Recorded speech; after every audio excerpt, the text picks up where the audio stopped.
ಯಾವುದೇ ಇದು ಹೊಸ ಅಂಜಲ್ ಫಿಶು? ಅವಳ ನಮ್ಮ ಬಾಬಣ್ಣನ ಮಗಳು. ಮುಂಚೆ ಅಜ್ಜಿ ಊರಲ್ಲಿದ್ಲು, ಈಗ ನಮ್ಮ ಕಾಲೇಜಲ್ಲಿ ಡಿಗ್ರಿ ಓದ್ತಿದ್ದಾಳೆ. ಏನು ನಮ್ಮ ಕಾಡ್ಪಾಪ ಬಾಬಣ್ಣಂಗೆ ಈ ಥರ ಕಲರ್ಫುಲ್ ಅಂಜಲ್ ಫಿಶಾ? ಒಳ್ಳೆ ಹಾಲಲ್ಲೇ ತೆಗ್ದಿರೋ ಹಾಲು ಕೋ ಥರ ಇದ್ದಾಳಲ್ಲ. ಅಷ್ಟೊಂದಿಷ್ಟ ಆಗ್ಬಿಟ್ಲಾ? ಫಿದಾ ಆಗ್ಬಿಟ್ಟೆ.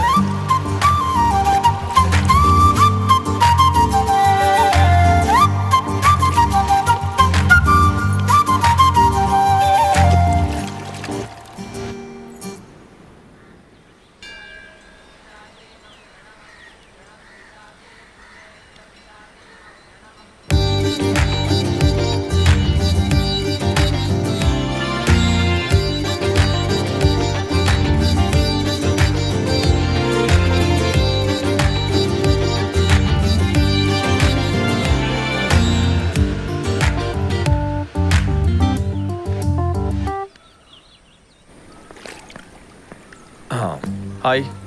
ಹಾಯ್. ನಿನ್ ಬಾಬಣ್ಣನ ಮಗಳ? ಹೌದು. ಹೆಸರು? ನೀವ್ಯಾರು ಅಂತ ಗೊತ್ತಾಗ್ಲಿಲ್ಲ.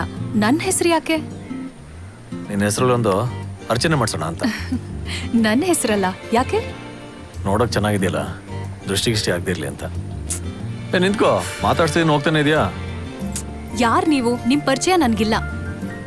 ನಿಮ್ಮ ಅಜ್ಜಿ ಊರಲ್ಲಿ ಓದ್ತಾ ಇದ್ರೆ ನೆರೆಹೊರೆಯವ್ರ ಪರಿಚಯ ಹೆಂಗಿರುತ್ತೆ? ನನ್ನ ಹೆಸರು ಜೀವ ಅಂತ. ಜೀವ ಹೋದ್ರೂ ಕೈ ಕೊಡಲ್ಲ. ಕೈ ಕೊಡು. ನೋಡಿ, ಸುಮ್ಮನೆ ಇಲ್ಲಿಂದ ಹೋಗಿ ಪ್ಲೀಸ್. ಅಲೋ, ಏನೋ ಪರಿಚಯದವಳು ಅಂತ ಮಾತಾಡ್ಸೋದು ನನ್ನ ಮೇಲೆ ಕೋಪ ಮಾಡ್ಕೋತೀಯಾ? ನಿನ್ನ ಹೆಸರು ಹೇಳಿಲ್ಲ ಅಂದ್ರೆ ನಾನೇ ಒಂದು ಹೆಸರು ಇಡ್ಬೇಕಾಗತ್ತೆ. ದೇವಸ್ಥಾನ ಅಂತ ಸುಮ್ಮನೆ ಇದೀನಿ. ಇಲ್ಲಾಂದ್ರೆ ಏನ್ ಮಾಡ್ತೀಯಾ ಆಂಟಿ? ಹಾ, ಆಂಟಿನಾ? ನಾನಾ? ನೀನ್ ಹೆಸರು ಹೇಳೋವರೆಗೂ ನಾನೇನ ಹಂಗೆ ಕರೆಯೋದು. ತಲೆ ಕೆಟ್ಟಿದ್ಯಾ? ಇಲ್ಲಿವರೆಗೂ ಕೆಟ್ಟಿರ್ಲಿಲ್ಲ, ನಿನ್ನ ನೋಡಿದ್ಮೇಲೆ ಕೆಡದೆ ಇರತ್ತ ಆಂಟಿ? ಏ ಲೂಸು, ಇನ್ನೊಂದ್ಸಲ ಆಂಟಿ ಅಂತ ಕರೆದ್ರೆ ನಿನ್ ಮುಖಕ್ಕೆ ಆ ತೆಂಗಿನಕಾಯಿ ತಗೊಂಡು ಹೊಡೆದ್ ಬಿಡ್ತೀನಿ ಅಷ್ಟೇ.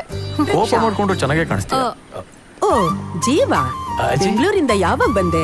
ಮೊನ್ನೆ. ಚೆನ್ನಾಗಿದ್ಯಾ? ನೀವು?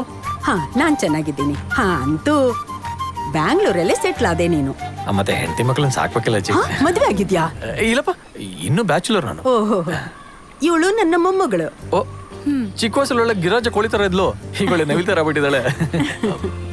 ಅಜ್ಜಿ, ನನಗೆ ಕಾಲೇಜಿಗೆ ಟೈಮ್ ಆಯ್ತು, ಬಾ ಹೋಗೋಣ. ಇರಿ ಸ್ವಲ್ಪ, ಈಗ ತಾನೇ ಸಿಕ್ಕಿದೀವಿ, ಸ್ವಲ್ಪ ಕಷ್ಟ ಸುಖ ಮಾತಾಡ್ತೀವಿ. ಅಜ್ಜಿ ಪ್ಲೀಸ್ ಹೋಗೋಣ, ಬಾ. ಟೈಮ್ ಆಯ್ತಪ್ಪ, ಸರಿ, ಅಜ್ಜಿ. ಬರ್ತೀವಿ ನಾವಿನ. ಹಾ, ಬಾಯ್ ಆಂಟಿ. ಹಾ.